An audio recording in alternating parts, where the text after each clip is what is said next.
Saudara, Gabungan Pengusaha Kelapa Sawit Indonesia atau GAPKI bercerita, sawit Indonesia sedang menghadapi masalah utama, yakni stagnasi produksi dalam 5 tahun terakhir di tengah konsumsi domestik yang terus meningkat. Realisasi program peremajaan sawit rakyat pun lambat, sehingga para pengusaha khawatir produktivitas lahan sawit terus menurun. Jurnalis Kompas TV Renata Panggalo dan juru kamera Yogi Syarefi mewawancarai Ketua Umum GAPKI Edy Martono dalam perhelatan Indonesian Palm Oil Conference 2025 di Nusa Dua, Bali. Sejumlah tantangan dan juga peluang banyak sekali dibahas dalam IPOC 2025 ini. Salah satunya untuk tantangan dari stagnasi produksi, kemudian dari peluang swasembada energi. Kira-kira bagaimana ya GAPKI membaca peluang dan juga tantangan ini dan apa saja strateginya yang akan dilakukan? Bersama saya sudah bergabung Ketua GAPKI, ada Pak Edy Martono. Terima kasih banyak untuk waktunya, Pak Edy. Bagaimana kabarnya hari ini, Pak? Alhamdulillah sehat. Alhamdulillah ya Pak Edy. Oke, selain kabar dari Pak Edy nih, saya juga berharap kabar sawit Indonesia juga baik-baik aja nih Pak. Gimana sejauh ini? Sawit Indonesia memang saat ini sedang menghadapi beberapa masalah. Ya, artinya bahwa ini harus kita selesaikan. Utamanya sekarang kan di produksi kita dalam 5 tahun terakhir ini stagnan.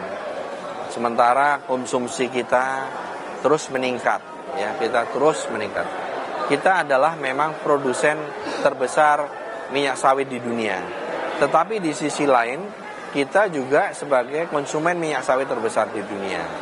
Nah, ini yang betul-betul harus kita waspada. Jangan sampai nanti kita sebagai konsumen minyak sawit terbesar di dunia, sementara produksi kita terus sementara stagnan dan produktivitas malah kecenderungannya turun, ini bisa membahayakan kita. Kenapa demikian? Karena konsumsi kita terus meningkat. Nah, kita pernah menjadi dalam sejarah, kita tercatat dalam sejarah, kita pernah menjadi eksportir terbesar kedua gula di dunia. Kemudian ternyata sekarang kita menjadi importir yang sangat besar, importir gula. Nah, ini jangan sampai terjadi di sawit. Nah, oleh karena itu kita harus melihat masalah-masalah apa yang harus untuk meningkatkan produktivitas ini. Karena utamanya memang kendala utama adalah di peremajaan sawit rakyat. Peremajaan sawit rakyat ini sangat lambat. Kira-kira in average itu di rata-rata dalam 5 tahun terakhir ini hanya 19% pencapaiannya. Jadi jauh sekali. Ini masalahnya salah satunya adalah masuk dalam kawasan hutan, lahan-lahan petani.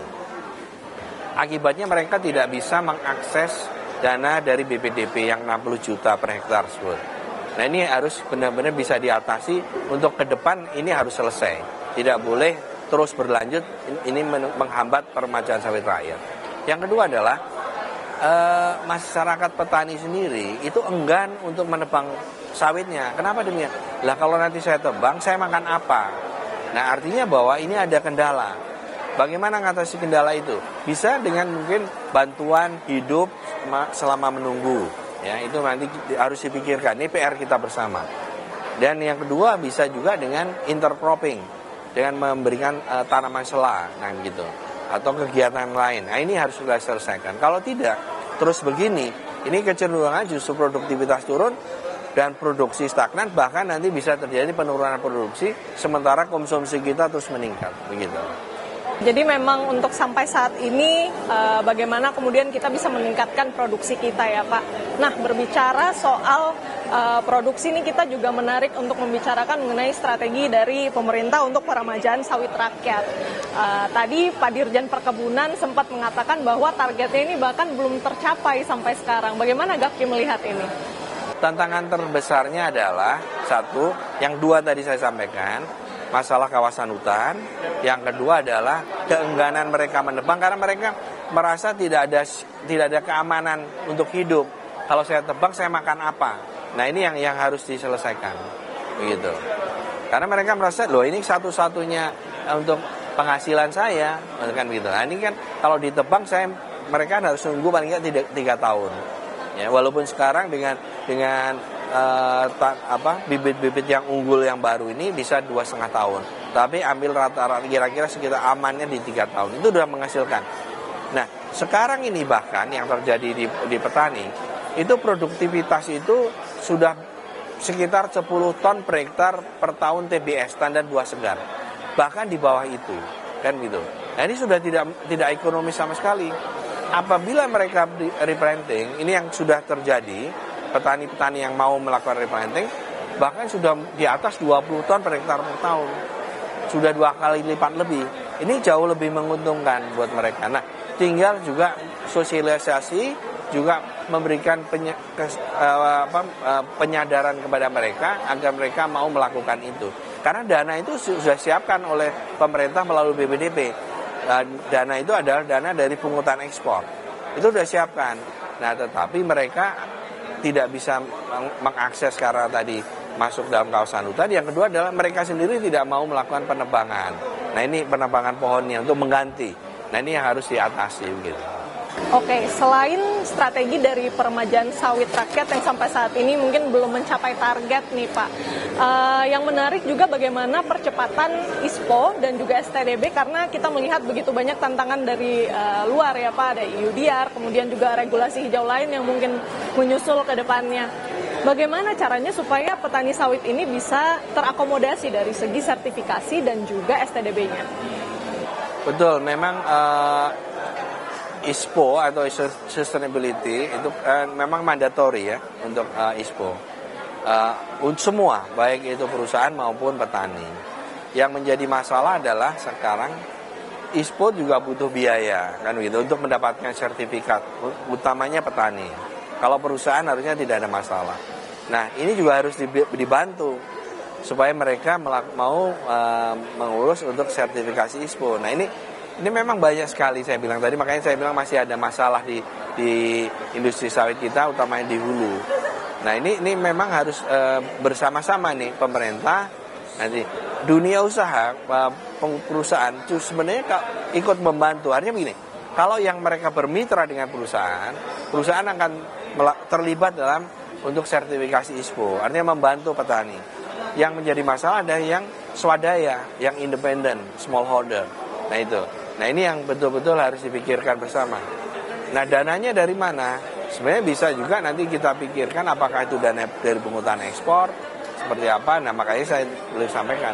Kalau nanti ekspornya turun, apabila nanti mandator ditingkatkan, nanti kebutuhan dana itu banyak untuk itu, membantu salah satunya membantu petani.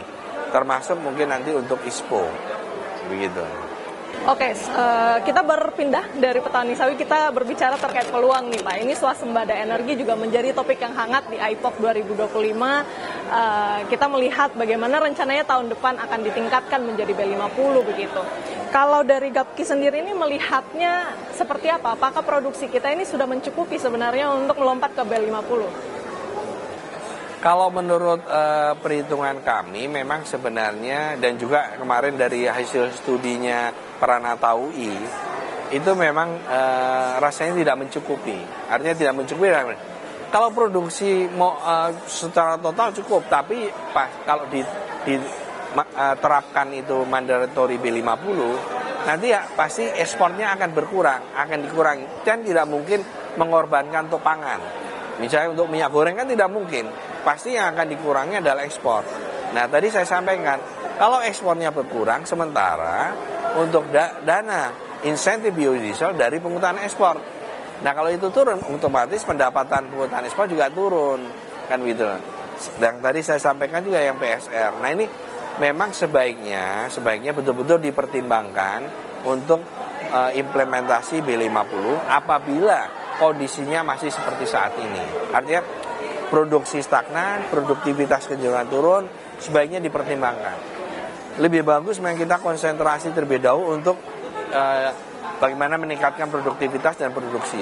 Jadi jangan kita nanti hilirisasi sementara hulunya tidak diperhatikan. Huluisasi seharusnya yang pertama. Kalau hulunya tidak bagus supply-nya, hilirnya tidak akan bisa jalan. Kan hilir tergantung dengan hulu, gitu. berbagai tantangan saudara yang masih dihadapi industri sawit Indonesia, baik itu dari sisi petani sawit yang masih membutuhkan dorongan untuk sertifikasi dan juga STDB, kemudian bagaimana menyediakan produksi sawit ya, mendorong produksi sawit untuk swasembada energi 5 tahun ke depan cukup ambisius targetnya, dan sebenarnya kalau dari sisi pengusaha begitu ya, yang titik aman untuk sekarang adalah B40. Nah, bagaimana langkah yang harus diambil pemerintah, perlukah masa transisi atau seperti apa yang sebaiknya dilakukan oleh pemerintah untuk melompat ke B50? Renata Panggalo, Yogi Syarefi, Kompas TV, Bali.